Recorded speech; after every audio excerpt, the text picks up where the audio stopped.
Black tea, black coffee ఈ రెండిటిలో ఏది మంచిదో తెలుసా? అందరూ చేసే పొరపాటు ఇదే.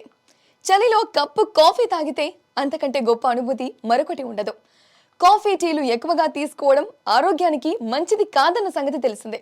కానీ కాఫీ, టీలు తయారు చేసే డికాషన్ కి చాలా తేడా ఉంటుంది.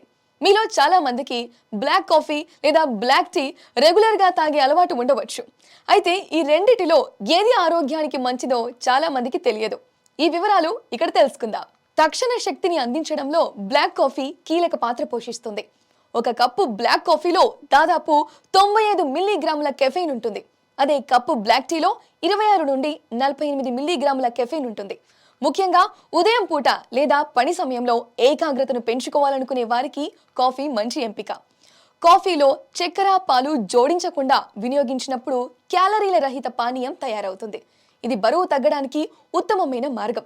కానీ ఈ టీలో క్యాలరీలు ఎక్కువగా ఉన్నప్పటికీ చాలా మంది చక్కెర, పాలు లేదా తేనె టీ తాగేందుకు అధికంగా ఆసక్తి చూపుతారు. ఇది త్వరగా క్యాలరీల పానీయంగా మారుతుంది. కానీ నిజానికి బ్లాక్ కాఫీ వినియోగించడం జీర్ణక్రియను మెరుగుపరుస్తుంది. బ్లాక్ కాఫీలో క్లోరోజెనిక్ యాసిడ్ వంటి యాంటీ ఆక్సిడెంట్లు ఉంటాయి. ఇవి మంటను తగ్గించడంలో సహాయపడతాయి.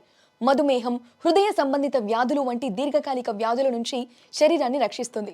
అయితే ఈ బ్లాక్ టీలో యాంటీ ఆక్సిడెంట్లు పుష్కలంగా ఉన్నప్పటికీ ఈ కాఫీలోని పాలీఫెనాల్స్ చాలా వైవిధ్యంగా ఉంటాయి. కాబట్టి ఇది ఆరోగ్య పరిరక్షణలో ముఖ్యమైన పాత్ర పోషిస్తుంది. జ్ఞాపక శక్తి, ఏకాగ్రత వంటి సమస్యలను పరిష్కరించే సామర్థ్యం బ్లాక్ కాఫీలో ఎక్కువగా ఉంటుంది.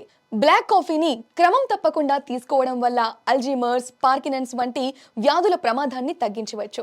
బ్లాక్ టీలో ఈ సామర్థ్యం ఉన్నప్పటికీ దానిలో కెఫెయిన్ కంటెంట్ ఎక్కువగా ఉండటం వల్ల బ్లాక్ కాఫీతో పోలిస్తే ఇది తక్షణ ప్రభావాన్ని కలిగి ఉండదు.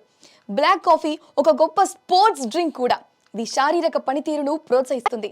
వ్యాయామానికి ముందు బ్లాక్ కాఫీ తాగడం వల్ల శరీరంలోని కొవ్వును తగ్గించి శారీరక శ్రమకు కావలసిన శక్తిగా మార్చే అడ్రినల్ స్థాయి పెరుగుతుంది.